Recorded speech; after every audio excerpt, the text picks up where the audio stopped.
I get the feeling you want to ask me something, Commander. I'd like to know more about the Asari. We were the first species to discover the Citadel. We were instrumental in forming the Council, and we always strive to be the voice of peaceful cooperation in galactic disputes.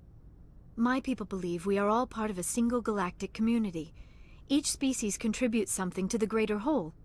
Although we seek to understand other species, it seems few of them seek to understand us. The galaxy is filled with rumors and misinformation about my people. Like what? Most of the inaccuracies are centered around our mating rituals. My species is monogendered. Male and female have no real meaning for us. We still require a partner to reproduce. This second parent, however, may be of any species and any gender. I don't understand. Your species can mate with anyone? Mating is not quite the proper term, not as you understand it. Physical contact may or may not be involved, but it is not an essential element of the union. The true connection is mental. Our physiology allows us to meld with other beings. We can touch the very depths of their minds. We explore the genetic memory of their species. We share the most basic elements of their individual and racial identities. We then pass these traits on to our daughters.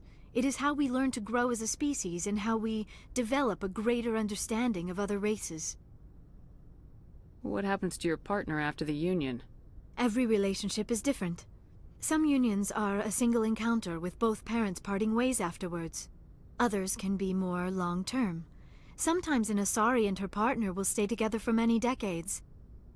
Do you know who Matriarch Benezia chose as her partner? She rarely spoke of her partner. Though I know my father, if you want to use that term, was another Asari. Benezia never told you her partner's name? Union with our own kind is no longer common, not for the purposes of reproduction. Most Asari believe it weakens our species. Asari daughters inherit racial traits from the father species. If both parents are Asari, then nothing has been gained, or so conventional wisdom would hold. I am what is sometimes called a pureblood, though no Asari would ever be cruel enough to say the word to my face. It is a great insult among my people. It is possible Benezia's partner was embarrassed by their union. She may have been too ashamed to publicly acknowledge me as her offspring. Maybe she wanted to meet you but couldn't.